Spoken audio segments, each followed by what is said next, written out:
నమస్కారం. Big debate ప్రత్యేక చర్చ కార్యక్రమానికి స్వాగతం. హైదరాబాద్ నగరం నడిబొడ్డున ఉన్నటువంటి కేబీఆర్ పార్క్ చుట్టూ ఈ రోజు నుంచి వన్ వే ప్రారంభించారు. మొత్తం రోడ్డంతా ఒక క్లాక్ వైజ్ డైరెక్షన్లో తిరుగుతున్న పరిస్థితి. ఎన్టీఆర్ భవన్ దగ్గర నుంచి ఎడం చేతి వైపుగా బసవతారకం క్యాన్సర్ హాస్పిటల్ మీదుగా మొత్తం కేబీఆర్ పార్క్ చుట్టూ టోటల్ వన్ వే చేసినటువంటి పరిస్థితి చూస్తాను. పెద్ద ఎత్తున పాత నగరం నుంచి హైటెక్ సిటీ వైపు వెళ్ళే వాహనాలు కేబీఆర్ పార్క్ దాటుకుంటూ వెళ్లాల్సిన పరిస్థితి. అక్కడ ట్రాఫిక్ సమస్యలను పరిష్కరించడం కోసం ప్రతిష్టాత్మకంగా హైదరాబాద్ పోలీస్ దీన్ని చేపట్టారు. దీని పర్యవసానాలు ఎలా ఉన్నాయి, అలాగే మొత్తంగా హైదరాబాద్ నగరంలో ట్రాఫిక్ సమస్యలు ఎలా ఉన్నాయి అన్నది ఇవాళ ప్రత్యేకమైన చర్చను చేపట్టాం. చర్చలో నిపుణులతో చర్చించే ముందు దీని మీద ముఖ్యంగా కేబీఆర్ పార్క్ దగ్గర వీవీఐపీలు రోజు వాకింగ్ చేసే కేబీఆర్ పార్కు, అలాగే వేల మంది లక్షల మంది ఓల్డ్ సిటీ నుంచి హైటెక్ సిటీ వైపు వెళ్ళడానికి మధ్యలో కేబీఆర్ పార్క్ దగ్గర పరిస్థితులు ఎలా ఉన్నాయో నిపుణులు ఏం చెప్తున్నారు, అలాగే ఇవాళ అనుభవంలోకి వచ్చిన ప్రజలు ఏం చెప్తున్నారో ఒకసారి ముందు ఆ వీడియో చూద్దాం.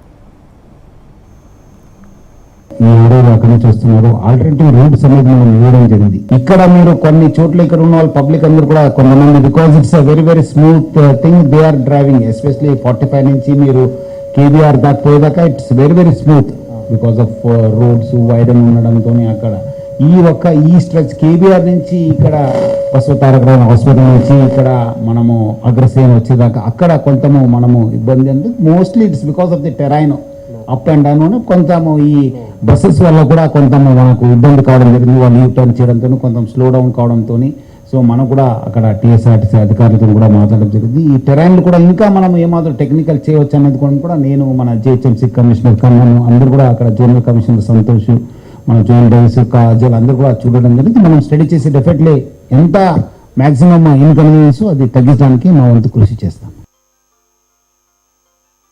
Hyderabad city innovative and transformative ఇన్ఫ్రాస్ట్రక్చర్లో భాగంగా మన రాష్ట్ర ప్రభుత్వం కేబీఆర్ చుట్టూ 7 జంక్షన్లో ఫ్లైఓవర్స్ మరియు అండర్ పాసెస్ నిర్మాణం ఆల్రెడీ ప్రారంభం చేశారు.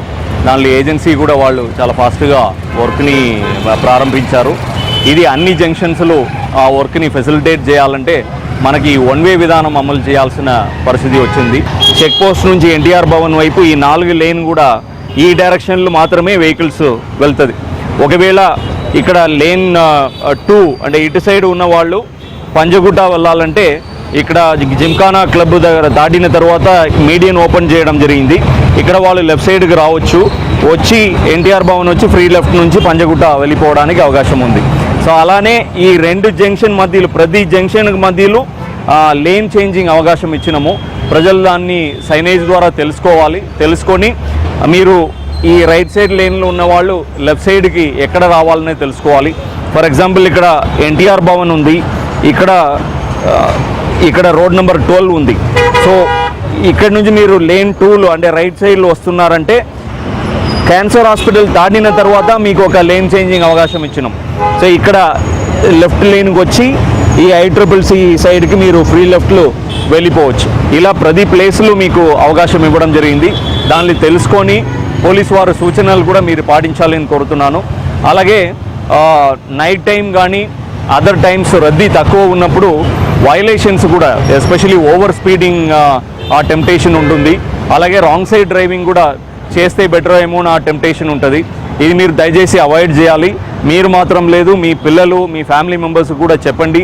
ప్రమాదాలు జరగడానికి అవకాశం ఉంటాయి కాబట్టి మీరు తప్పకుండా పోలీసు వారు సూచనల్ని పాటించాలని కోరుతున్నాం. ओके वन वे చేశారు కదా ఈ రూట్ అంతా ట్రాఫిక్ ऐसा है ट्रैफिक बहुत हेवी है, बहुत टाइम लग गया. अब इधर से इधर आने के लिए हाफ एन आवर से ज़्यादा हो गया. इधर से 1 किलोमीटर के लिए टाइम लग रहा है ज़्यादा. मैं इधर 11 घंटा पे कितना टाइम लगता है अभी ये वन वे है तो मेरे को कम से कम 1.5 घंटा तो लगता जाने के लिए. क्या आपका पता है वन वे का? मालूम ఇప్పుడు వన్ వే చేశారు కదా సార్, చాలా మందికి విషయం తెలీదు, కొంతమందికి తెలుసు. ఇలా వన్ వే పెట్టడం కారణంగా ట్రాఫిక్ కూడా హెవీగా నిలిచిపోయింది కదా, మీకు కొంతకాలం ట్రాఫిక్ కష్టాలు ఉండొచ్చాం కానీ భవిష్యత్తులో ట్రాఫిక్ అనేది లేకుండా గౌరవ ముఖ్యమంత్రి గారు రైజింగ్ తెలంగాణ నెంబర్ 1 చేయడం కోసమే ఈ రాష్ట్ర అభివృద్ధిలో భాగంగానే ఈ ట్రాఫిక్ ఆంక్షలు 1 సంవత్సరం పాటు రాష్ట్ర అభివృద్ధికి రాష్ట్ర ప్రజలందరూ సహకరిస్తేనే రాష్ట్రం అభివృద్ధి జరుగుతుంది. సార్ మీకు ఈ వన్ వే గురించి తెలుసా ఏమైనా? తెలియదు, ట్రాఫిక్లో స్టక్ అయినా. మార్నింగ్ బయలుదేరినప్పుడు ఒకసారిగా వన్ వే అన్నారు కదా, మీకు ఎలా అంటే తెలియదు కదా? తెలియదు అస్సలు న్యూస్ రాలేదు నాకు. ఎంత టైం పట్టింది సార్ మీకు? అప్రాక్సిమేట్లీ 1.5 అవర్ నుంచి నేను ఇక్కడ ట్రాఫిక్లోనే వెయిట్ చేస్తున్నాను. ఇక నుంచి 2 సంవత్సరాలు ఇలానే ఉంటుంది ఇంకా వన్ వే. దీనిపై మీకు ఏమంటారు? Let's see. సార్ మీకు వన్ వే గురించి తెలుసా సార్? లేదండి, మార్నింగ్ చెప్పారా స్టార్ట్ అయ్యేటప్పుడు? లేదు చెప్పలేదు, ఏం చెప్పలేరు. ఇప్పుడే స్టార్టింగ్ చాలా ఇబ్బంది అవుతుంది. డైలీ ఇదే ప్రాబ్లం వీళ్ళది. వాళ్ళు మంచిలో ఎప్పుడున్నాయి అప్పుడే వాళ్ళు చేసుకుంటారు, అయిపోయాయి. కనీసం చెప్పాలి కదా, ఏమైనా బిఫోర్ పేపర్లా న్యూస్లా ఏమైనా అంత వార్తలు ఉన్నాయి, అన్నీ ఉన్నాయి కదా, చెప్పాలి కదా.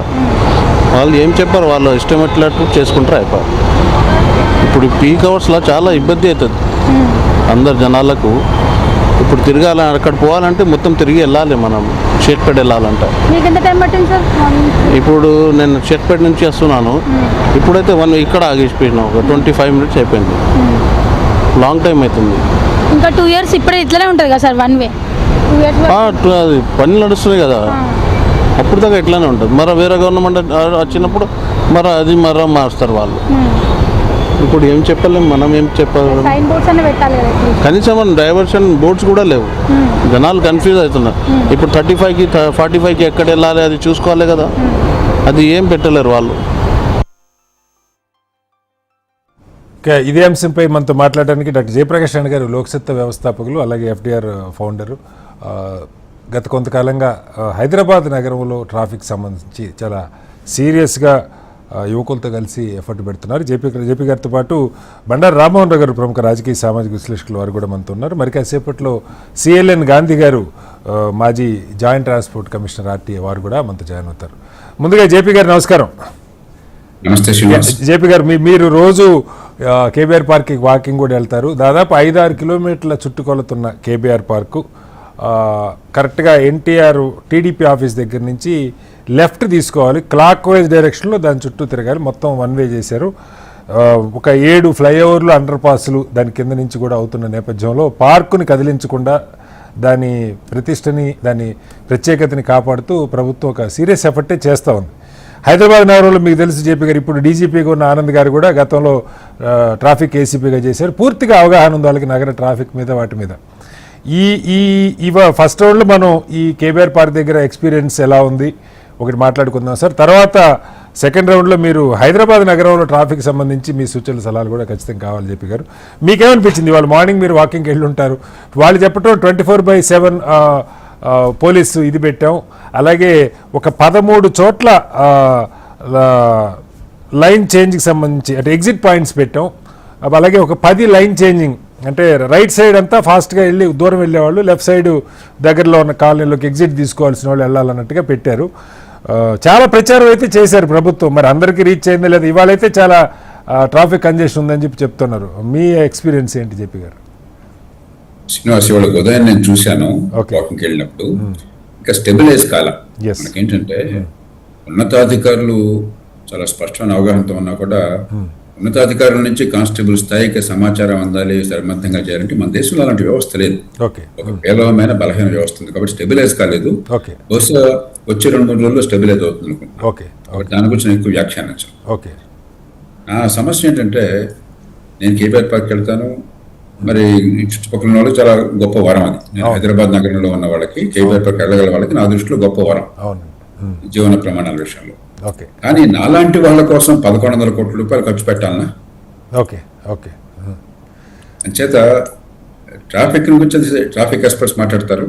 నేను ఇందాక చెప్పినట్టుగా స్టెబిలైజ్ కాదా, స్టెబిలైజ్ అయిన తర్వాత కానీ మనకి సరిగ్గా అమలవుతుంది చేస్తారని నమ్మకం నాకుంది. ఎందుకంటే పోలీసులు కన్నా గట్టిగా పూనుకున్నట్టయితే ఒక మిషన్ మోడ్ లో ఎక్కడ ఫలానా పని కావాలంటే అది మన వాళ్ళు చేయగలరు, కొంచెం ఆలస్యమైనా కూడా.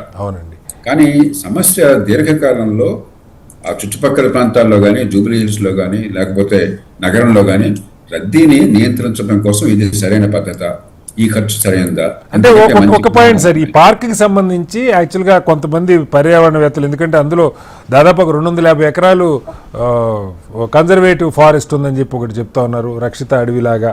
ఈ నెమళ్ళు, కొన్ని రకాల జంతువులు అవన్నీ ఉంటాయని. అలాగే నగరం నడిబొడ్లో అసలు గ్రీనరీ, అంత గ్రీనరీ ఎక్కడా లేదు, కాబట్టి దాన్ని పరిరక్షిస్తూ కింద నుంచి అండర్ పాస్లో వేయాలని ప్రభుత్వం ఒక ప్రపోజల్. ట్రాఫిక్ అయితే పెరిగిపోతుందని చెప్పి గారు మీకు తెలియదు కాదు. పబ్లిక్ ట్రాన్స్పోర్ట్ ఎంత ఇంప్రూవ్ చేస్తున్నా ఇక్కడ ఇంతకంటే బెటర్ సొల్యూషన్ ఏమన్నా అంటే బహుశా మీ దృష్టికి వచ్చుంటే మీరు డెఫినెట్గా ప్రభుత్వానికి రిఫర్ చేసే ఉంటారు కూడా. ఏం చెప్తారు? అంటే కేబీఆర్ పక్క నుంచి వ్యాఖ్యానించాను, ఎందుకంటే దానికి లోకల్గా తెలిసిన వాళ్ళు మాట్లాడతారు. నేను ఒకటి మాత్రం స్పష్టంగా చెప్పగలను, మీరు ఎన్ని అండర్ పాస్లు పెట్టినా ఎన్ని ఫ్లైఓవర్లు పెట్టినా కూడా మంచి ప్రమాణాల పబ్లిక్ ట్రాన్స్పోర్ట్ లేకుండా మీకు ట్రాఫిక్ కంజెషన్ తగ్గదు.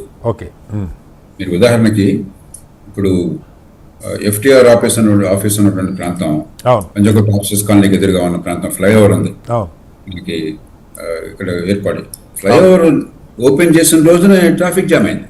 ఓకే, ఇన్ఫ్రాస్ట్రక్చర్ ఎంత పెరిగితే అంత. మనకి హైదరాబాద్ నగరంలో 69 వాహనాలు 70 వాహనాలు 100 జనాభాకు ఉన్నాయి, ఆడ మగ పసిపిల్లలతో సహా. అవునండి. లండన్ లో 29 ఉన్నాయి. Okay, okay. లండన్ కంటే మన ఖరీదైన నగరం అంతే. Okay, okay.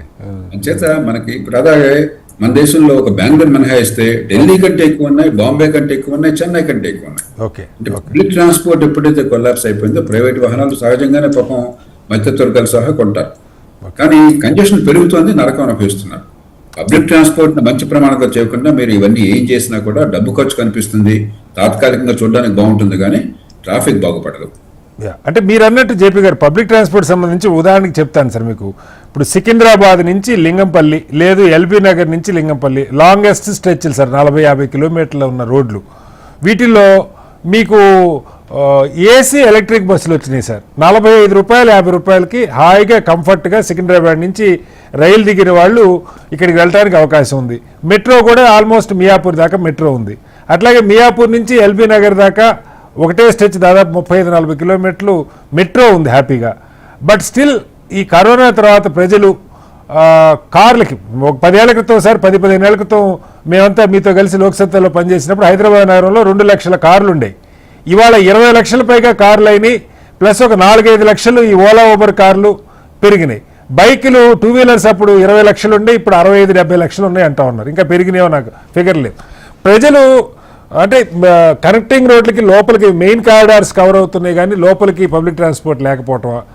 లోపలికేమో మీకు తెలుసు రోడ్లు అన్ని చోట్ల బస్సులు కంఫర్ట్గా వెళ్ళి మళ్ళీ వెనక్కి తిరిగి వచ్చేంత విశాలమైన రోడ్లు చాలా నియర్ బై కమ్యూనిటీస్కి అవి లేవు. మరి అలాంటప్పుడు ఏం చేయాలి సార్, ఎలా చెప్పండి? మీరు చెప్పింది పూర్తిగా వాస్తవం. మంచి క్వాలిటీ పబ్లిక్ ట్రాన్స్పోర్ట్ కావాలి, రిలయబుల్ గా ఉండాలి, నమ్మకదగినదిగా ఉండాలి, పంక్చువాలిటీ వగైరా మెయింటైన్ చేస్తూ first and last mile connectivity ఉండాలి. వివిధ రకాల పబ్లిక్ ట్రాన్స్పోర్ట్ ఇంటిగ్రేట్ చేయాలి. మీరు ఆర్టీసీ వేరు, ఎంఎంటీఎస్ వేరు కాదు. ఎప్పుడైతే చేయడం లేదో బస్సులు చూడండి. ఉదాహరణకి బస్సుల్లో ప్రయాణికుల సంఖ్య పెరుగుతోంది. 3 ఏళ్లలో ఇప్పుడు మహిళలకి ఉచిత బస్సు సౌకర్యం కూడా పెట్టారు కాబట్టి 17 లక్షలు 16 లక్షల 90 వేలు రోజుకు ప్రయాణం చేస్తున్న బస్సుల్లో ఇప్పుడు 25 లక్షల మంది ప్రయాణం చేస్తున్నారు. బస్సుల సంఖ్య పెరగల, బస్సుల సంఖ్య తగ్గుతుంది. మనకి 3200 బస్సులు ఉంటే హైదరాబాద్ లో, చెన్నైలో 4100 ఉన్నాయి, బెంగళూరులో 7000 ఉన్నాయి. మనకి పబ్లిక్ ట్రాన్స్పోర్ట్ దానికి పర్యవసానం ఏమవుతుంది? బస్ ట్రాన్స్పోర్ట్ మీకు 2011లో 42% ప్రయాణాలు బస్సుల్లో జరిగేవి హైదరాబాద్ లో, ఇప్పుడు 24% పడిపోయింది. కార్లు 4% అంటే మీరు చెప్పారు ఇందాక తక్కువ కార్లు ఉన్నాయి, ఇప్పుడు 14% ప్రయాణాలు కారులో జరుగుతున్నాయి. అంటే 7వ వంతు ప్రయాణాలు కారులో జరుగుతున్నాయి. 2 వీలర్స్ 36% ప్రయాణాలు ఉండే పూర్వం, ఇప్పుడు 45% అయింది. ప్రపంచంలో ఎక్కడే ఉండదు, మనం రాంగ్ డైరెక్షన్ లో పోతున్నాం. పబ్లిక్ ట్రాన్స్పోర్ట్ మోడల్ ట్రాన్స్పోర్ట్ పెంచి ప్రైవేట్ ట్రాన్స్పోర్ట్ అవసరాన్ని తగ్గించకుండా ప్రైవేట్ ట్రాన్స్పోర్ట్ లేకపోతే బతకలేని పరిస్థితిని ప్రభుత్వం కల్పించి ఈ మధ్యలో ఏదో ఈ బిల్డింగ్ ఈ ఫ్లైఓవర్లు కట్టాము, రోడ్డు విస్తరించాము, రకరకాలుగా అంటున్నారు. ఇవన్నీ వద్దని నేను అంటలా, కానీ అవి పరిష్కారం కాదు. ప్రపంచంలో ఏ దేశంలోనూ కూడా మంచి ప్రమాణాల పబ్లిక్ ట్రాన్స్పోర్ట్ అన్ని రకాల మోడల్ ట్రాన్స్పోర్ట్ని కూడా ఇంటిగ్రేట్ చేసి సంధానించి రిలయబుల్ గా ఉండే పబ్లిక్ ట్రాన్స్పోర్ట్ ద్వారా తప్ప ప్రైవేట్ వెహికల్స్ వల్ల ప్రపంచంలో ఎక్కడా రద్దీ తగ్గలేదు, ట్రాఫిక్ జాములు పెరిగినాయి. మళ్ళీ వస్తాను సార్ మీ దగ్గరికి. రామ్మోహన్ రావు గారు, జేపీ గారు ఒక మాట చెప్పారు, పబ్లిక్ ట్రాన్స్పోర్ట్ సరి చేయకుండా ఇన్ఫ్రాస్ట్రక్చర్ ఎంత పెంచితే అంతగా ఇంకా ప్రైవేట్ వెహికల్స్ పెరుగుతున్న పరిస్థితి కనపడుతుంది మనకి. ఇప్పుడు మేదీపట్నం నాకు తెలిసి దేశంలో ఓల్డ్ ముంబై హైవే అంత విశాలమైన రోడ్డు ఈ పెద్ద పెద్ద మహానగరాల్లో కూడా లేదనుకుంటా. మీకు ఆ మేదీపట్నం నుంచి లింగంపల్లి గచ్చిబౌలి పోయే రోడ్డు, ఇప్పుడు ఇంకా ఆ రోడ్డుని ఇంకొక 50-60 అడుగులు ఎక్స్పాండ్ చేస్తున్నారు. స్టిల్ రోజు జామే ఉంటుంది ఆ రోడ్డు. కార్లు పెరిగినాయి. జేపీ గారు చెప్పినట్టు ఈ first mile to last mile connectivity మన దగ్గర ఖచ్చితంగా లోపం. కొంతకాలం వాటికి రకరకాల ప్రయత్నాలు చేశారు. మెట్రో దగ్గర నుంచి లోపల ఉన్న ఉదాహరణకి జేఎన్టీ దగ్గర నుంచి నిజాంపేట ప్రగతి నగర్ పోవటానికి, అట్లాగే కొన్ని ఏరియాస్లో మియాపూర్ నుంచి బాచుపల్లి పోవటానికి, ఆ లోపలికి ఒక 5-6 కిలోమీటర్లు ఉన్న దగ్గరికి కూడా బస్సులు వేశారు. సంభవం ఎందుకో అవి సక్సెస్ కాలవా, జేపీ గారు చెప్పినట్టు పంక్చువాలిటీ లేకపోవటమా, ఇదొక అంశం. అయితే కేబీఆర్ పార్క్ గురించి కూడా ముందు మీరు దాని గురించి చెప్పండి. ఎందుకంటే మీరు రెగ్యులర్ వాకర్, మీకు కూడా ఐడియా ఉంది ఆ కేబీఆర్ పార్క్ పరిసరాలు.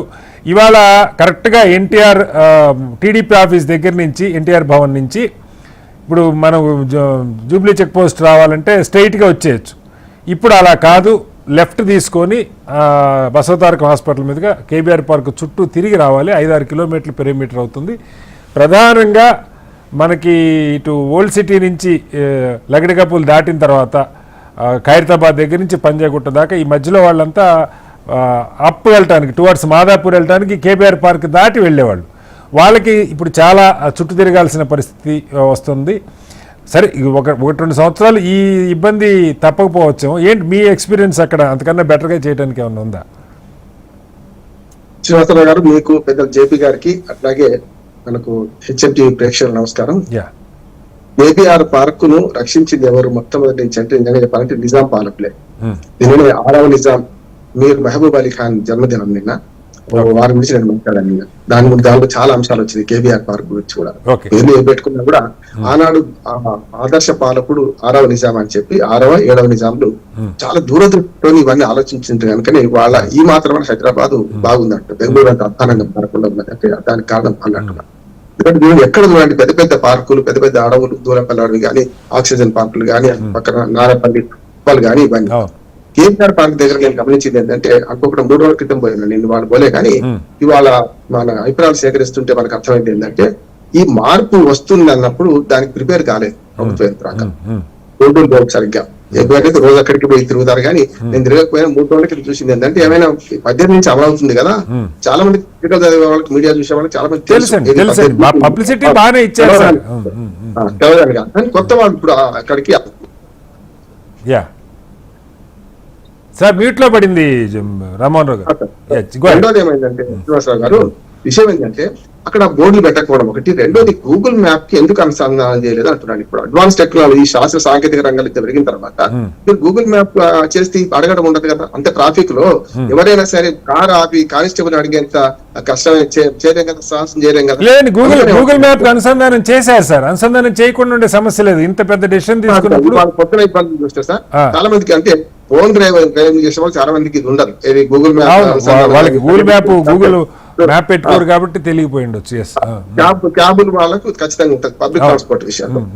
జబియాతో డ్యూటీ వేకిస్తాను అందరికి అందరూ కలిసి పని చేసే వాళ్ళం కదా. నేను ఒక మాట అంటున్నాను ఏంటంటే, మీరు పబ్లిక్ ట్రాన్స్పోర్ట్ సిస్టమ్ మెరుగుపరచాలంటే మెట్రో విస్తరణ ఎప్పుడో జరగాల్సి ఉంటుంది. అంతేందుకు మెట్రోలో నేను బెంగళూరులో నెలల తరబడి ఉంటాను, మా అమ్మాయి ఎక్కడ ఉంటుంది కదా. బెంగళూరులో 6 కోచ్లు ఉన్నాయి కదా, మన దగ్గర 6 కోచ్లు ఎందుకు పెడతలేరని జేపీ గారు మనందరూ చూస్తున్నాం కదా. ఇప్పటికి కూడా 1200 కోట్ల రూపాయలు అంట. సరే 1200 కోట్లు, 300 కోట్లు అయితే రావటం 1200 కోట్ల రూపాయలు అంట. ఇప్పుడు జర్మనీ నుంచి కాకుండా, జపాన్ నుంచి కాకుండా మన దగ్గర నుంచే తయారు చేస్తామంటారు. అది ఎప్పుడు తయారు కావాలి, కోచ్లు ఎప్పుడు రావాలి అందుబాటులో. ఇప్పుడు జేపీ గారు ఒక విలువైన విషయం చెప్పారు, లాస్ట్ మైల్ కనెక్టివిటీ లేకుండా మనం మొదటి నుంచి పోరాడుతుంది ఏంటి, ఒకటేమో మన రాపిడ్ బస్ ట్రాన్స్పోర్ట్ సిస్టమ్ రావాలన్నాం, అది అట్లాగే ఉన్నది. రెండోది ఏంటంటే అన్ని రవాణా వ్యవస్థలు ఒకే కార్డు కింద తీసుకురామన్నా, అది కాలే. పాస్ అని కూడా మాట్లాడుకున్నాం. రెండు లాస్ట్ మైల్ కనెక్టివిటీలో మన ఎక్కడైతే మెట్రో స్టేషన్ నుంచి మన కాలనీకి బస్సులు గానీ ట్రాన్స్పోర్ట్ సిస్టమ్ ఉందనుకోండి, అప్పుడు అందరు పోతాం కదా.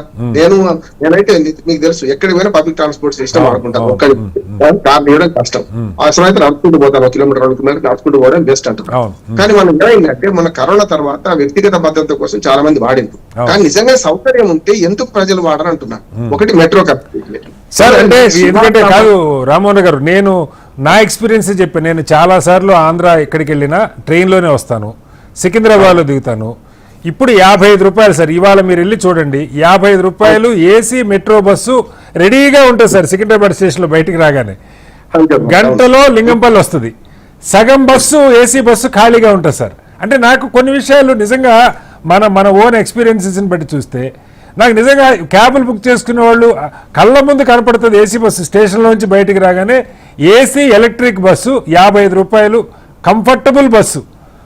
లింగంపల్లి 400-500 అవుతుంది. ఈవెన్ మెట్రో కంటే కూడా వాస్తవంగా ఇది కన్వీనియంట్. బట్ స్టిల్ ప్రజలు వాడట్లా, ఎందుకో తెలియదు. కాలనీస్కి చాలాసార్లు ప్రభుత్వాలు ఏ ప్రభుత్వాలు ఉన్నా ప్రయత్నం చేశారు సార్. మెట్రో దగ్గర నుంచి లోపల కాలనీస్కి నేను చూశాను షటిల్ బస్సులు అని చెప్పి పెట్టారు, రకరకాల ఎలక్ట్రిక్ బస్సులు పెట్టారు, చిన్న బస్సులు పెట్టారు, కొన్ని ప్రయోగాలు చేశారు. మరి అది అలవాటు పడేదాకా 1 సంవత్సరం 2 ఏళ్ళు 3 ఏళ్ళు ఎక్కపోయినా నడిపి ఉండాల్సిందా నాకు తెలియదు కానీ బట్ సంభవం ఎందుకో అది ప్రజలు ఆదరించలేదు అని కూడా నాకు అనిపిస్తుంది. దానికి అదనంగా ఒక మాట చెప్తాను. ఇంకొక సౌకర్యం ఉంది సిటీ బస్ లో. సిటీ బస్ లో తిరుగుతాను. సిటీ ఇంకొక సౌకర్యం ఏముందంటే ఇప్పుడు మీరు డిజిటల్ పేమెంట్ చేసుకోవచ్చు. అవును, ఆల్మోస్ట్ అన్నిట్లో డిజిటల్ పేమెంట్ పెట్టేశారు. పే చేశాను 30 రూపాయలు 35 రూపాయలు 40 రూపాయలు కష్టంగా ఎక్కడ చిల్లర ఉండవు కదా, దానికి కూడా సౌకర్యం ఏర్పాటు చేశారు డిజిటల్. అది సిటీ బస్సులో చేశారు, మళ్ళీ జిల్లా బస్సులో చేశారు. సిటీ బస్ లో చేయడం చాలా మంచి అభివృద్ధి అంటున్నాను. రెండోది కేబీఆర్ పార్క్ గురించి చెప్పాలంటే మీరు చెప్పి గారు అన్నట్టు అభివృద్ధి నిరంతర ప్రక్రియ జరగాల్సిందే. అక్కడ ఇప్పుడు 700 ఫీట్స్ కట్టకపోతే తప్పదు. కానీ చాలా పర్యావరణ అభ్యంతరాలు వచ్చినాయి, అవన్నీ అధిగమించి ఇప్పుడు మొదలు పెడుతున్నారట.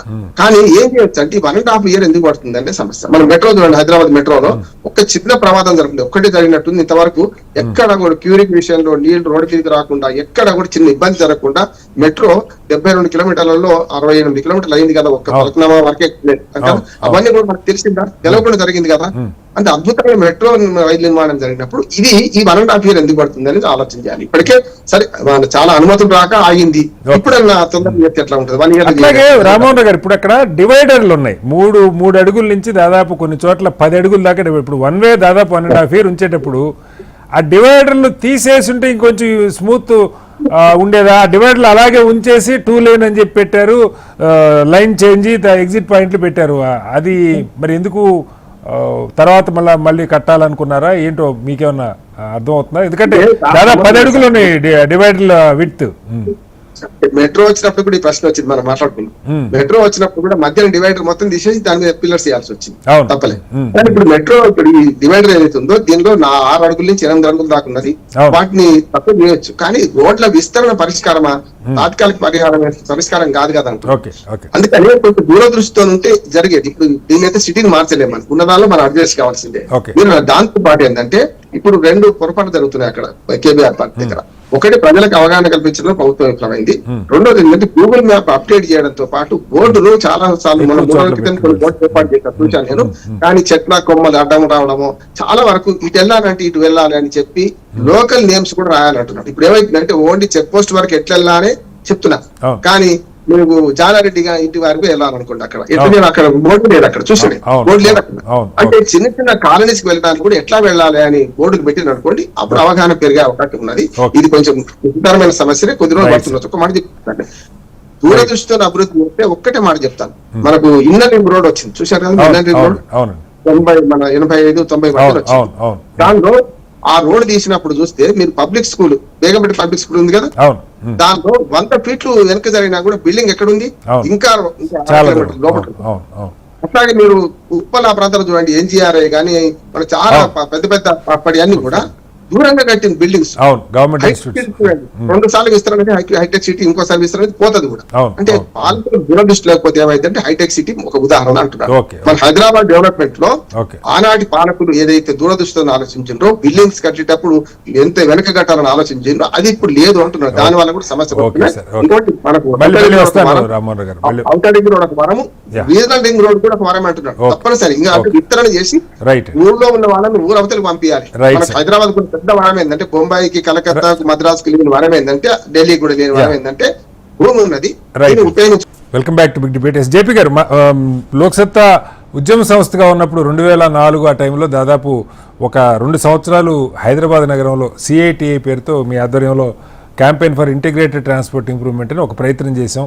కొన్ని లక్షల మంది నుంచి అభిప్రాయాలు సేకరణ చేసాం, కొన్ని రికమెండేషన్స్ అప్పటి ప్రభుత్వాలకు ఇచ్చాం. అప్పటి నుంచి మీరన్న ఈ కంబైన్డ్ పాస్, అప్పుడు మెట్రో లేదు కానీ ఆర్టీసీ, ఎంఎంటీఎస్ వీటికి కంబైన్డ్ పాస్ ఉండాలని చెప్పి అప్పటి నుంచే ఆ ప్రపోజల్ కాంబీ పాస్ అని మనం ప్రయత్నం చేసాం.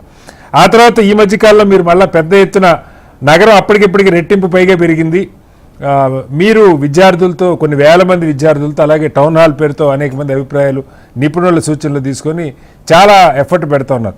ఏంటి ఇప్పటి యూత్ కొన్ని వేల మంది కనెక్ట్ అయి ఉన్నారు వీటిలో, ఏంటి వాళ్ళు ఏమన్నారు నిజంగా ఈ పబ్లిక్ ట్రాన్స్పోర్ట్ పట్ల, లేదు ఇక్కడ జరగాల్సిన మార్పుల పట్ల ఇప్పటికి మీకు వచ్చిన సమాచారం కానీ ఇన్పుట్స్ కానీ ఏంటి చెప్పారు?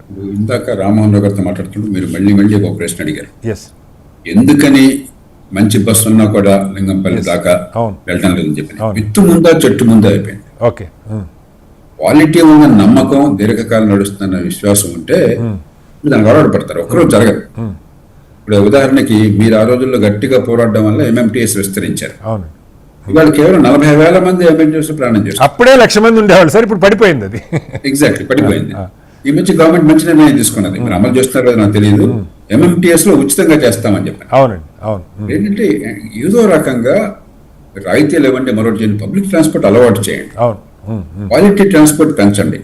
అది బాగా పెరిగి మంచి క్వాలిటీ రిలయబుల్ ట్రాన్స్పోర్ట్ వచ్చిన తర్వాత, ఈ మాట నేను తొందరపడి చెప్పకూడదు కానీ చాలా జాగ్రత్తగా ఆలోచించి చెప్తున్నాను. పబ్లిక్ ట్రాన్స్పోర్ట్ ఇంప్రూవ్ చేసి మంచి ప్రమాణాల ట్రాన్స్పోర్ట్ అందిన తర్వాత, రిలయబుల్ గా ఉన్న తర్వాత, ఇప్పుడు కారు రోడ్డు మీదకి వస్తే 1,000 రూపాయలు పడతాయని చెప్పిన భయాన్ని కలగజేయండి. మీరు సింగపూర్ వెళ్తే, షాంఘై వెళ్తే, లండన్ సిటీకి వెళ్తే కంజెషన్ ప్రైసింగ్ అని చెప్పి సిటీ సెంటర్కి వెళ్తే టాప్ అని 30 పౌండ్లు ఎంతో పడుతుంది అదనంగా ఆ రోజుకి. అది ఇప్పుడు మీరు పబ్లిక్ ట్రాన్స్పోర్ట్ ఇంప్రూవ్ చేసినట్లయితే అప్పుడు ఖరీదైన కారులను భరించగలరు. కానీ చాలా మేర రద్దీ తగ్గుతుంది. కానీ ఎప్పుడు సాధ్యం అంటే మేము పబ్లిక్ ట్రాన్స్పోర్ట్ బాగు చేసినప్పుడు. లండన్ నగరం గురించి చెప్పాను మీకు ఇందాక. 29 వాహనాలు 100 మందికి ఉన్నాయి లండన్ లో. మనకు హైదరాబాద్ లో 70 ఉన్నాయి. వచ్చే 5 ఏళ్లలో 100 కాబోతున్నాయి. 100 మంది కంటే ఆడ మగ పసి పిల్లలతో సహా 100 మంది జనాభాకి 100 వాహనాలు హైదరాబాద్ లో వస్తున్నాయి. లండన్ నగరంలో 63%, 27% మాత్రమే, 37% మాత్రమే రకరకాల ప్రైవేట్ ట్రాన్స్పోర్ట్. మనకు హైదరాబాద్ నగరంలో 70% ప్రైవేట్ ట్రాన్స్పోర్ట్. 70%. కాబట్టి మనకి ప్రపంచంలో ఎక్కడ చూసినా కూడా స్పష్టంగా మనకు కనిపిస్తుంది ఏం చేయాలని చెప్పాను. కొన్ని ఖర్చు ఎక్కువ అవుతుందా అంటే నాకు ఎందుకు బాధ కలుగుతుందంటే, కేబీఆర్ పార్క్ సరే కాస్త ఈ చుట్టుపక్కల ఉన్న మేము ఆనందంగా అనుభవిస్తాం, మాకు సంతోషంగా ఉంటుంది.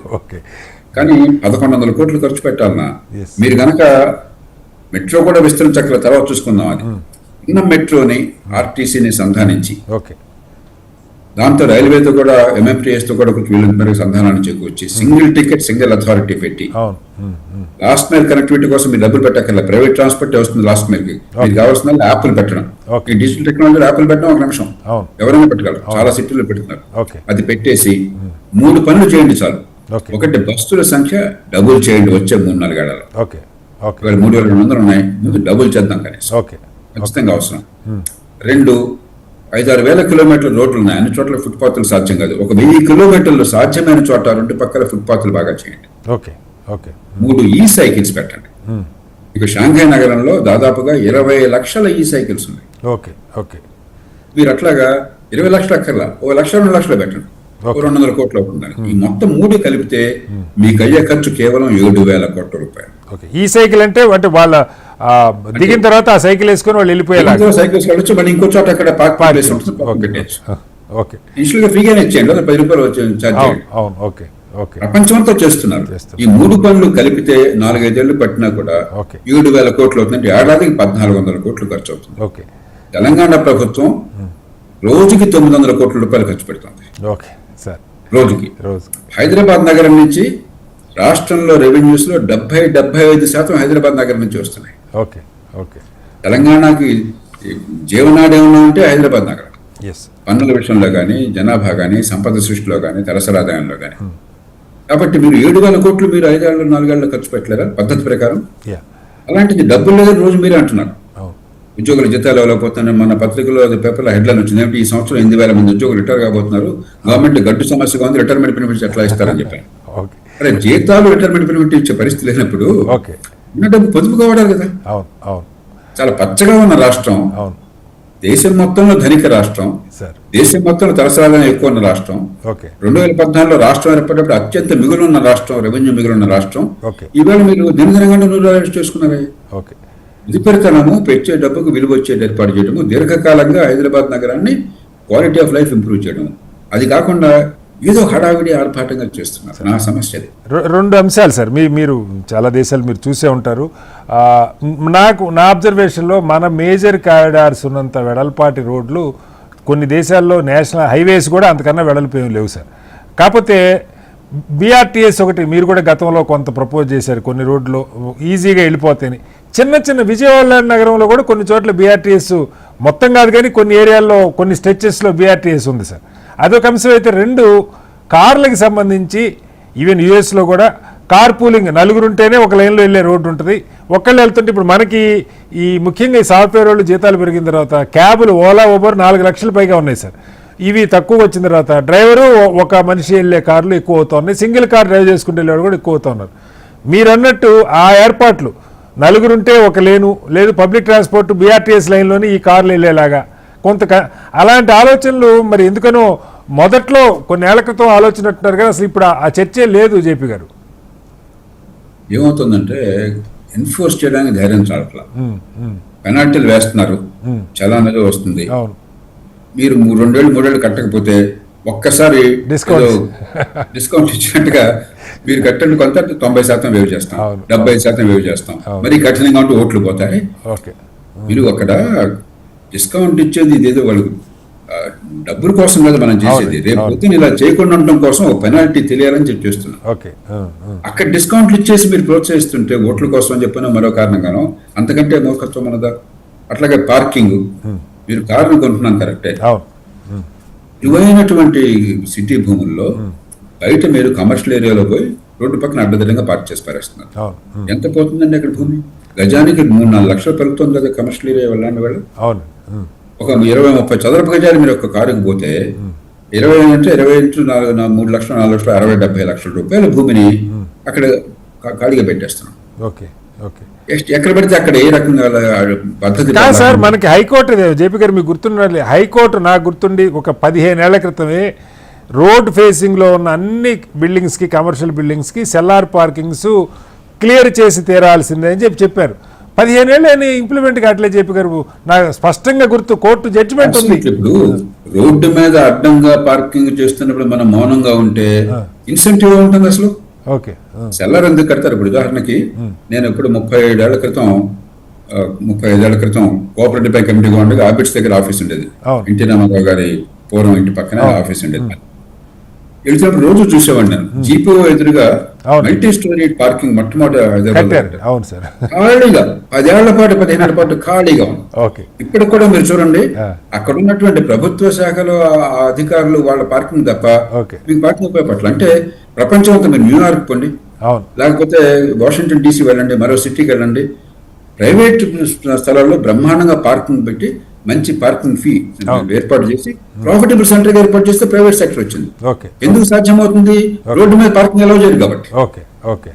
రోడ్డు మీద పార్కింగ్ అలౌ చేస్తే నేను ఎందుకు కడతానండి? నేను పిచ్చోడిని ఏమన్నా? 1000 రూపాయల పార్కింగ్ ఎందుకు కడతానని కట్టను. అంచేత ఎన్ఫోర్స్మెంట్, ప్రైవేట్ సెక్టర్ను ఇన్వైట్ చేయడము, మరి ఒక పద్ధతి క్రమశిక్షణ పాటించడము, మన ట్రాఫిక్ నియంత్రించడం, అన్నీ కలిసి ఉండాలి. కానీ కుడి చేయడం సంబంధం లాగా ఉన్నట్టు అట్లా. అట్లాగే సార్, ఇప్పుడు మెట్రోకి సంబంధించి రకరకాల ప్రపోజల్స్ మనం వింటా ఉన్నాం. ఇప్పుడు రామ్మోహన్ గారు చెప్పారు, కోచ్లు మెట్రో వచ్చి 10 ఏళ్ళు దాటిపోయింది, ఇప్పటికీ ఆ 3 కోచ్లతోటే నడుస్తున్నాయి. కనీసం కోచ్లు పెంచాల, ఉన్న కారిడార్ ఎలాగో పెరగలేదు, కోచ్లు కూడా పెంచాల. కొత్త ప్రపోజల్స్, ఒక ప్రభుత్వం వచ్చి ఒక కారిడార్ అంటారు, ఇంకొకటి లాగా ఇది కాదు ఇంకొకటి అంటారు. నాకు నిజంగా బాధ సార్.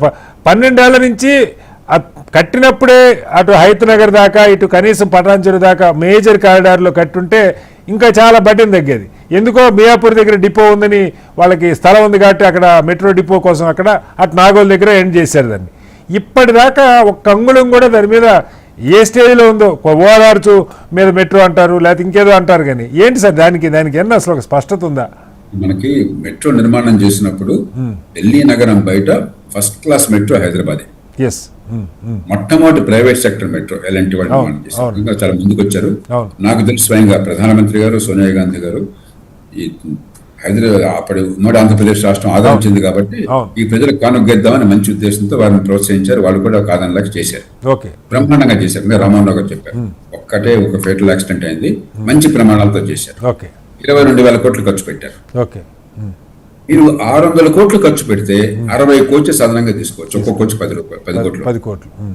22,000 కోట్లు ఖర్చు పెట్టిన మనం ఇంత ఇన్ఫ్రాస్ట్రక్చర్ అంతా ఉండి ఈ 600 కోట్లు 300 కోట్లు ఖర్చు పెట్టలేక ఫ్రీక్వెన్సీ పెంచలేకపోతాం.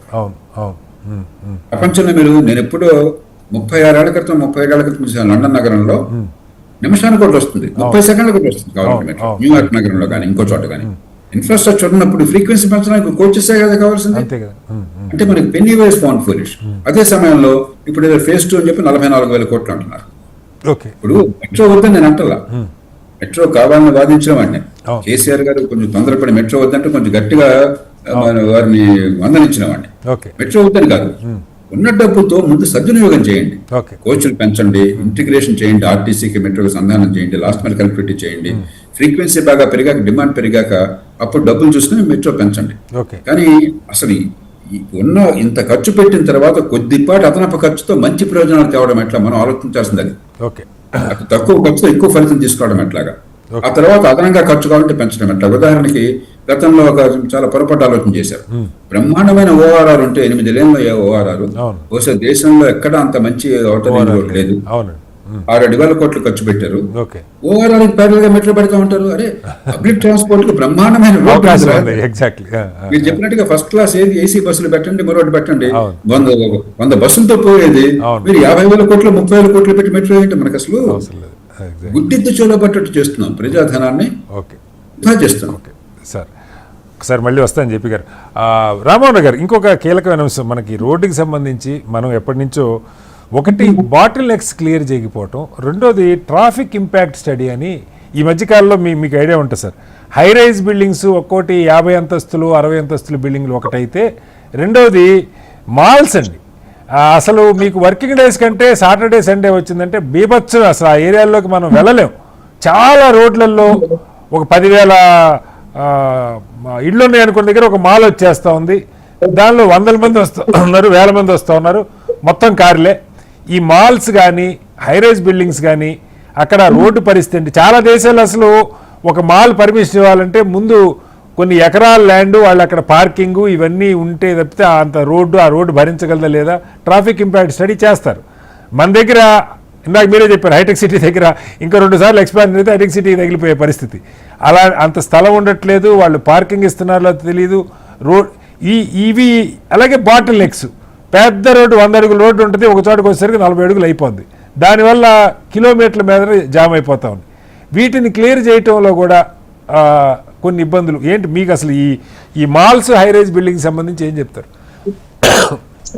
ప్రొఫెసర్ గారు, ఈ మధ్యనే ట్రంప్ టవర్స్ అని 3 కడుతున్నారు. అట్లా చూసుకుంటే ఏమంటారంటే అది ఒక్క సమస్య.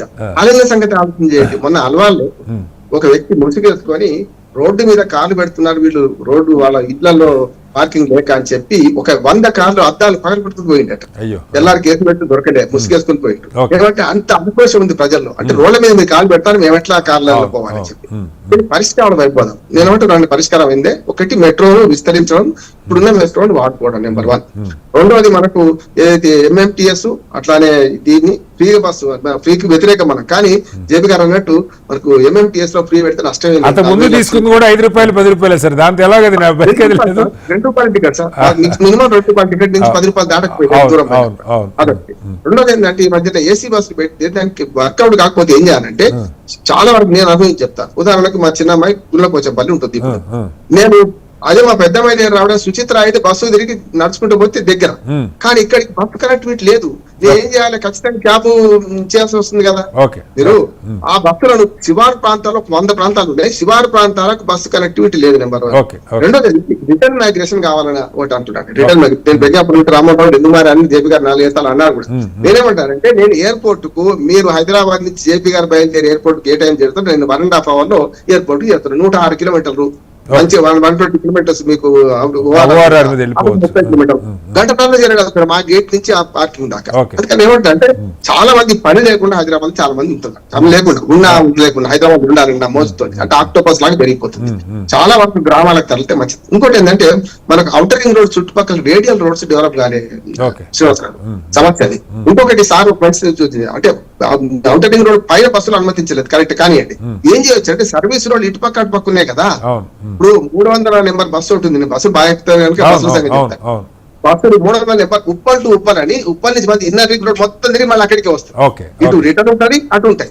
అట్లా నేనేమంటాను, అవుటర్ రింగ్ రోడ్ చుట్టూ కూడా 2 రూట్లు ఉన్నాయి కదా సర్వీస్ రోడ్డు, అక్కడ బస్సు ప్రవేశపెడితే ఎంత బాగుంటది. మంచి ఐడియా. ఇప్పటిదాకా అది లేదు అసలు, అవుటర్ రింగ్ రోడ్ చుట్టూ బస్ సర్వీస్ లేదు. లేదు, అది పెట్టాలంటున్నా. అప్పుడు అన్ని శివారు గ్రామాలకు పనికి వస్తుంది. రెండోది ఏమంటున్నానంటే, ఇప్పుడు రిటర్న్ మైగ్రేషన్ ఎందుకు అడుగుతున్నానంటే, చాలా మంది వ్యవసాయం చేసుకుంటూ రోజు ఊళ్ళకి పోయి వెనక్కి వస్తున్నారు. దాని బదులు వీళ్ళ ఊళ్ళో ఉంటే ఎట్లా రిటర్న్ మైగ్రేషన్ ఎప్పుడు వస్తుంది అంటే, ట్రాన్స్పోర్ట్ మౌలిక సౌకర్యాలు బ్రహ్మాండంగా అక్కడ పెరుగుతున్నాయి. గతంలో లేదు, ఇప్పుడు పెరుగుతున్నాయి. మా ప్రజ్ఞాపూర్ ప్రాంతంలో బాగా దొరకంది లేదు. ఇప్పుడు జాబ్స్ వస్తున్నాయి. అట్లాగే ఏ వస్తువైనా గంటల్లో హైదరాబాద్ కంటే ముందుగా మాకు ఇంటికి అమెజాన్ గానీ బ్లింకిట్ గానీ అన్ని వస్తున్నాయి. అటువంటిప్పుడు ఇంకా మీకు హైదరాబాద్ తో ఏం పని. ఇంకొక మాట చెప్తాను, ఎందుకంటే ఇప్పుడు రీజనల్ రింగ్ రోడ్ కూడా అవసరం అంటారు. అవుటర్ రింగ్ రోడ్ ఒకనాడు భవిష్యత్తు పనికి వచ్చింది. ఇప్పుడు బంపర్ టు బంపర్ అయింది. చూడండి, 7 నుంచి మేము ఎక్కుతాం కదా, అటు ఎయిర్పోర్ట్ రైట్ సైడ్ పోతే మీరు పటాన్చేరు ఆ ప్రాంతం నుంచి మొదలు పెడితే బంపర్ టు బంపర్ కొన్ని పాకెట్స్ లో బాగా ట్రాఫిక్ అవుతుంది. కానీ ఇప్పటికి కూడా ఆ దిగిన తర్వాత మనం ఓఆర్ఆర్ మీద ఎంత సులభంగా ప్రయాణం చేస్తున్నామో, దిగిన తర్వాత రేడియల్ రోడ్ సరిగ్గా లేకపోయేవరకల్లా నేను ఒక అరగంట మన ఎగ్జిట్ నెంబర్ 2 లో అరగంట ఆగాల్సి, ఎంత 2 కిలోమీటర్ల ప్రయాణానికి ఫంక్షన్ పోతే అరగంట ఆగాల్సి. మరి నేను గంటలో అక్కడికి వచ్చిన అరగంట అక్కడ ఆగుతున్నట్టు ఏమన్నట్టు, లోపల దుర్మార్గంగా ఉన్నట్టే కదా. అందుకని పరిష్కారాల వైపు పోతే ఈ 3-4 ఉన్నాయి పరిష్కారాలు. ప్రభుత్వం దీంట్లో ఆలోచించాలి. బ్రహ్మానంద రెడ్డి పార్క్ దగ్గర తాత్కాలికమే కొన్ని సమస్యలు ఉంటాయి. సంధికాలంలో సమస్యలు లేకపోతే అభివృద్ధి నిరంతర ప్రక్రియ కనుక ఆ సమస్యలు భరించాల్సిందే. దానికి అవసరమైన ఏర్పాట్లు, ప్రజలకు అవగాహన కల్పించడం, దాంతోపాటు పోలీసు సంఖ్య పెంచడం. జేపీ గారు ఒక మంచి మాట చెప్పారు, మన కమిషనర్ నుంచి కానిస్టేబుల్ వరకు ఆ సమాచారం అందాలి.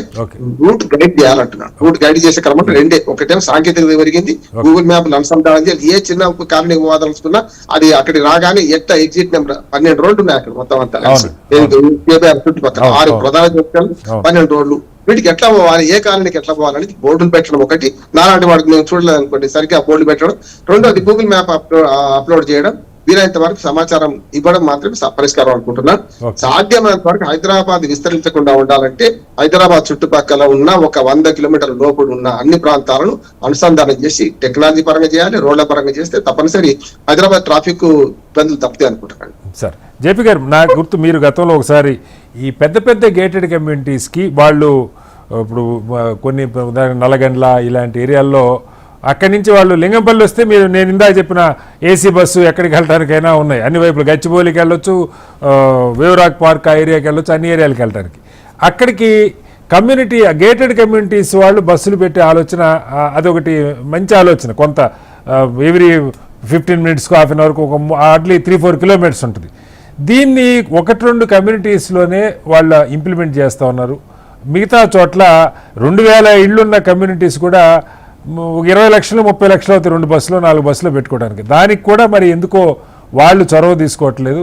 అట్లాగే ముఖ్యంగా మాల్స్, జేపీ గారు, ఈ పెద్ద పెద్ద మాల్స్ 20 ఎకరాలు 4 ఎకరాలు 5 ఎకరాల్లో మాల్స్ వచ్చేసరికి వేల వెహికల్స్, ఈ వీటి మీద అసలు అంటే ఏదన్నా ప్రభుత్వాలు కొంత కంజెషన్ తగ్గించడానికి ప్రయత్నాలు ఏమైనా చేయొచ్చా? అట్లాగే మీరు ప్రజలకు ఏం చెప్తారు? ఎందుకంటే మీరు పబ్లిక్ ట్రాన్స్పోర్ట్ కన్సిస్టెన్సీ లేని కారణంగా అంటున్నారు. వాడే కొద్దీ మీకు తెలుసు ఆర్టీసీలో ఉన్నంత రీసెర్చ్ నేను పనిచేసినప్పుడైతే నిజంగా నేను ఆశ్చర్యపోయా, ఇంత అద్భుతంగా దాన్ని చేస్తున్నారు. బట్ బస్సుల సంఖ్య పెంచడం వాళ్ళ చేతిలో లేకపోవచ్చు. ప్రజలు ఆదరిస్తున్నారు అనుకుంటే పెంచే అవకాశం ఉంటుందో ఏం చెప్తారు? ఇప్పుడు ఇతర దేశాల్లో కూడా ఈ సమస్యలు చూశారు వాళ్ళు. అందుకని నడ్జ్ అంటారు, బిహేవియరల్ ఎకనామిక్స్ ఏమంటారంటే ప్రజల్ని ఏ రకంగా మంచి మనకి ఏదైతే సమాజానికి ప్రయోజనం కలుగుతుందో ఆ మార్గాన్ని పంపించినట్లు. ఉదాహరణకి ఈ సాఫ్ట్వేర్ కంపెనీలు ఉన్నాయి హైదరాబాద్లో కానీ బెంగళూరులో కానీ, వీళ్ళందరూ ఊళ్ళని ఎకరాలు వాళ్ళ ఎంప్లాయీస్ పార్కింగ్ ప్లేస్ పెడుతున్నారు, ఖరీదైన స్పేస్. పబ్లిక్ ట్రాన్స్పోర్ట్లో వస్తే వాళ్ళకి ఇన్సెంటివ్ లేదు. అంటే ప్రైవేట్ ట్రాన్స్పోర్ట్ లో వచ్చి సిటీని అంతా నరకం చేసేసి పొల్యూషన్ పెంచేసి కంజెషన్ పెంచితే వాళ్ళకి కన్సెషన్, ఫ్రీగా పార్కింగ్. పబ్లిక్ ట్రాన్స్పోర్ట్ లో వచ్చి సిటీని రద్దీ పెంచకుండా ఉంటే, పొల్యూషన్ పెంచకుండా ఉంటే వాళ్ళకి ఏమి కన్సెషన్ లేదు. ఒక చిన్న ఎఫర్ట్ పెట్టండి, ఉదాహరణకి వాళ్ళ కన్సెషన్ ఇవ్వండి. పబ్లిక్ ట్రాన్స్పోర్ట్ లో వస్తే నెలకింత మీకు ఇన్సెంటివ్ ఇస్తామని చెప్పనండి. క్రమక్రమంగా ఈ ప్రైవేట్ పార్కింగ్ ప్లేస్ తగ్గించండి. ఇది కాదా పక్కన చెప్పని కంపెనీస్ తో కూర్చొని పని చేయించవచ్చు మనం, పోలీస్ కానీ లేకపోతే ట్రాఫిక్ అది సిఎస్ఆర్ కింద ఇవ్వచ్చు, వాళ్ళు సిఎస్ఆర్ కింద ఇచ్చిన అభ్యంతరం కాదు. మనం దానికి ఎవరో ఒకరు పూనుకోవాలి. ప్రభుత్వ యంత్రాంగంలో కూర్చుంటే ఖచ్చితంగా వాళ్ళు చేస్తారు. వాళ్ళందరూ దాదాపు సార్ మీకు ఈ ఏరియాలో మాదాపూర్ నుంచి గచ్చిబౌలి నానక ఒక 10 లక్షల మంది, ఒక్క కంపెనీలో 20-30 వేల మంది, అలా 10 లక్షల మంది దాకా ఉన్నారు సార్ వర్క్ చేసేవాళ్ళు. మనం అమెరికాలో ఉన్నట్టుగా పెద్ద పెద్ద ఎకరాలు పార్కింగ్ పెట్టేస్తున్నారు. అవునండి సార్. అట్లాగే రెండోది మీరు ఇందాక చెప్పారు మల్టీ స్టోరీ కాంప్లెక్స్ లో అవన్నీ బిల్డింగ్ ప్లాన్ పర్మిషన్ లోనే భాగంగా, రెగ్యులేషన్ లో భాగంగానే మ్యాండేటరీగా అక్కడ పబ్లిక్ ట్రాన్స్పోర్ట్ సర్వీస్ నడిపే ఏర్పాటు కావాలి. వచ్చే 5 ప్రైవేట్ సెక్టర్ పెట్టమండి. మీరు ఆర్టీసీ మనము దానికి సిటీలో పెట్టలేకపోతే అక్కడ పెడతాము, మ్యాండేటరీగా పెట్టండి. ఇన్ని 100 కోట్లు ఖర్చు పెడుతున్నప్పుడు వాళ్ళు ఈ సిటీ బస్ ట్రాన్స్పోర్ట్ మంచి క్వాలిటీ ఎయిర్ కండిషన్ లో పెట్టమని.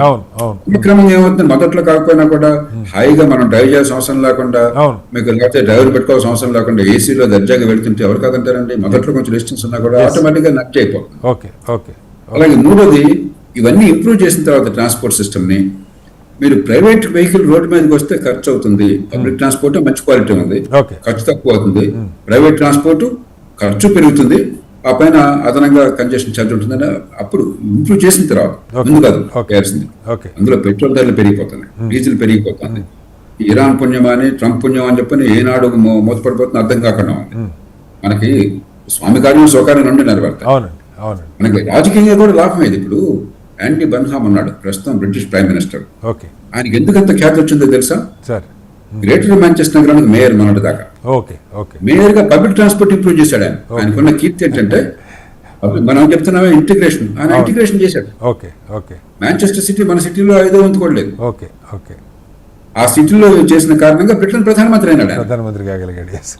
కాబట్టి మనం అసలు ప్రజల జీవన ప్రమాణాలు పెంచితే పదవులు రావాలి, కానీ డబ్బులు ఖర్చు పెడితే పదవులు, లేకపోతే పైరువేలు చేస్తే పదవులు కాకుండా ఇది చేస్తే రాజకీయంగా కూడా లాభం. హైదరాబాద్ నగరంలో అసలు ట్రాఫిక్ వల్ల ఇబ్బంది పడిన వాళ్ళు ఒక్కడు కూడా చికాకు వస్తుంది.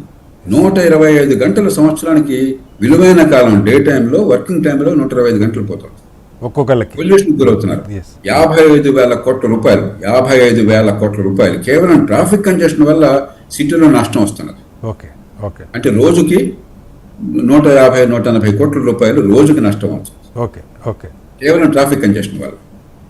ఇది లో హ్యాంగింగ్ ఫ్రూట్. దీనిలో రాజకీయం ఏం లేదు కదా, ఏ పార్టీకి నష్టం ఎవరు వద్దంటారు సార్, అందరూ సంతోషిస్తారు. ఎవరు చేస్తే వాళ్ళు. కాబట్టి కొంచెం శ్రద్ధతో చేయాలి. ఊరికి పైన మొక్కుబడిగా కాదు. అధికార యంత్రాంగం కావచ్చు, రాజకీయ నాయకత్వం కావచ్చు, కొద్దిగా యాంటీ బన్హామ్ చేస్తే మనం చేయాలి. అంటే కాదు సార్, ప్రభుత్వం నేను అంటుంది జేపీ గారు, ఇప్పుడు ఇలాంటివి సరే ప్రభుత్వం వాళ్ళ హడావుల్లో వాళ్ళకి ఆలోచనలు వచ్చినాయా లేదా మనకు తెలియదు, కానీ ఇప్పుడు మీరు చెప్పారు సాఫ్ట్వేర్ కంపెనీలకి వాళ్ళు సొంత డబ్బులు కూడా అక్కర్లా, సిఎస్ఆర్ కిందో దేని కిందో వచ్చిన వాళ్ళకి ఇంత ఇది ఇస్తారు, పబ్లిక్ ట్రాన్స్పోర్ట్ యూజ్ చేసుకుంటుంటే వాళ్ళకి డబ్బులు మిగిలితే ఇంకా ఇన్కమ్ కూడా ఎదురు వస్తుంది.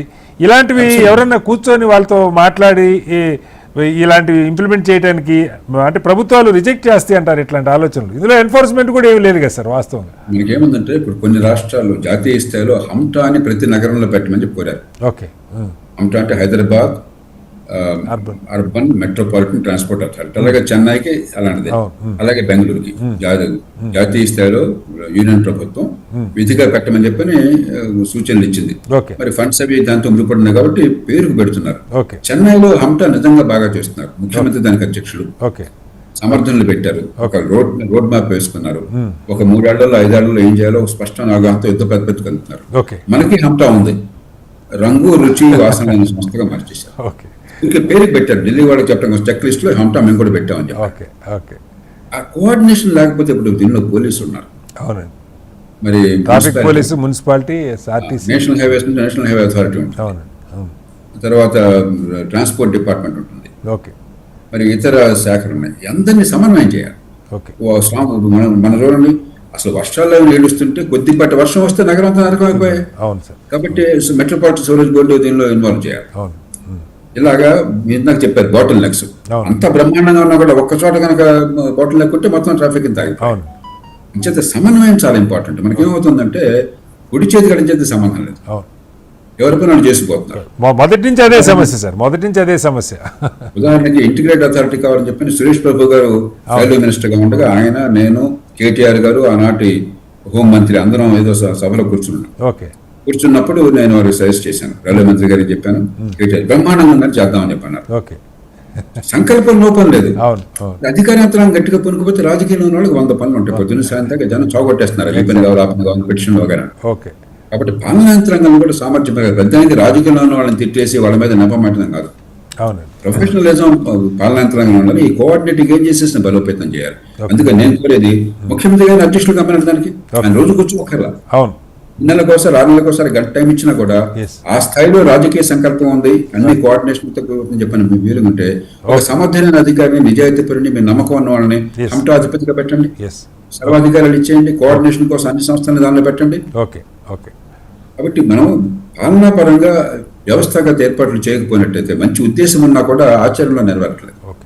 ఆఖరిగా రామ్మోహన్ రావు గారు, ఎంఎంటీఎస్కి సంబంధించి ఒక రకంగా నేను నిజంగా సిటీలో ఒక 15-20 ఏళ్ల క్రితం ప్రజలు ఎంజాయ్ చేసిన, నాకు గుర్తుండి వాజ్పేయి గారు ప్రధానమంత్రిగా ఉన్నప్పుడు అనుకుంటా మనకి అది స్టార్ట్ అయింది 2000 సంవత్సరం. ఆ టైంలో 20 ఏళ్ళు దాటిపోయింది. మొదట్లో దానికి బాగా అసోసియేషన్స్ ఉండేవి, ఫ్రీక్వెన్సీ ఎక్కువ లేకపోయినా కన్సిస్టెన్సీ ఉండేది. 20 నిమిషాలకి 15 నిమిషాలకి హాఫ్ అన్ అవర్కి అని. డబ్బులు చాలా తక్కువ. చాంద్రాయణగుట్ట, చార్మినార్, ఫలక్నామా దగ్గర నుంచి హైటెక్ సిటీకి వచ్చేవాళ్ళు. నేను ట్రావెల్ చేసేవాడిని సికింద్రాబాద్ స్టేషన్ మీదుగా.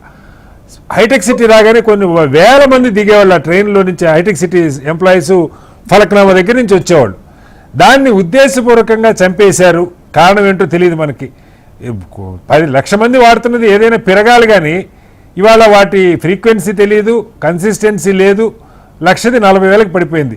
ఇప్పటికైనా ప్రభుత్వం రేవంత్ రెడ్డి గారు ఒక మంచి నిర్ణయం తీసుకున్నారు, ఫ్రీ అని. బట్ ఆ ఫ్రీక్వెన్సీ కన్సిస్టెన్సీ విషయంలో ఏమన్నా ఇంప్రూవ్మెంట్స్ చేస్తే ఎలా ఉంటుంది?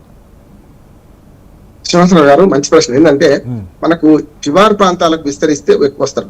ఉదాహరణకు ఇప్పుడు యాదాద్రి మన రాయగిరి స్టేషన్ దాకా ఎంఎంటీఎస్ సేవలు మొదలు పెట్టారు, మేడ్చల్ దాకా మొదలు పెట్టారు. ఇక్కడ అంటే రైల్వే లైన్లు మనకు 4 హైదరాబాద్ 4 వైపులా ఉన్నాయి. శంషాబాద్ కొత్తూరు దాకా, కొత్తూరు షాద్నగర్ దాకా పెట్టవచ్చు సార్, ఇబ్బంది ఏం లేదు, పెట్టవచ్చు. అందుకని అప్పుడు ఏమవుతుందంటే రిటర్న్ మైగ్రేషన్ కి అవకాశం ఎక్కువ ఉంటుంది. ఇప్పుడు నేను మేడ్చల్ చూస్తున్నాను, మేడ్చల్ దాకా వాళ్ళు వచ్చేవాళ్ళు పాల వ్యాపారం నుంచి మొదలు పెడితే చాలా మంది మేడ్చల్ చుట్టుపక్కల వండుకుంటూ ప్రతిరోజు హైదరాబాద్ వచ్చి పోయే వాళ్ళు ఉన్నారు.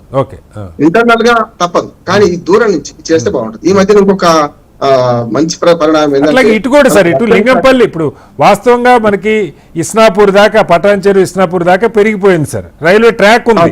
ఎంఎంటీఎస్ లింగంపల్లితో ఆగిపోయి శంకర్పల్లి అక్కడ దాకా కూడా వెళ్ళొచ్చు. అవి పెట్టట్లా. వికారాబాద్ పెంచొచ్చు అంటున్నాను గట్టిగా మాట్లాడితే. వికారాబాద్ దాకా పెంచొచ్చు. అంత 70 కిలోమీటర్లుగా హైదరాబాద్ చూసుకుంటే.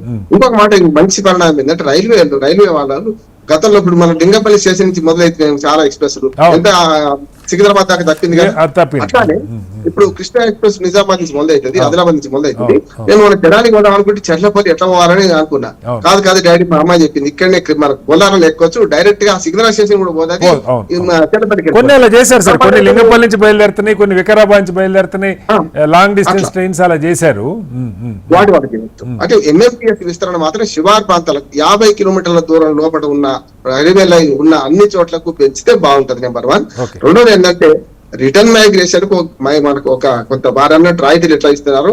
ఎవరైతే హైదరాబాద్ లో ఉండకుండా ఉంటున్నారో వాళ్ళకు కూడా మనకు కొంత మన బస్సు ఫ్రీ బస్ ఇప్పటికే వచ్చింది, ఆల్రెడీ ఉన్నది. ఈ ఎంఎంటీఎస్ కనుక మన శివారు ప్రాంతాలకు విస్తరించడం అనుకోండి, దానిలో కూడా ఫ్రీ ఉంటే ఎక్కువ మంది అక్కడి నుంచి పోయేస్తుంటారు కదా, తక్కువ ఖర్చుతో పోయేస్తుంటారు కదా.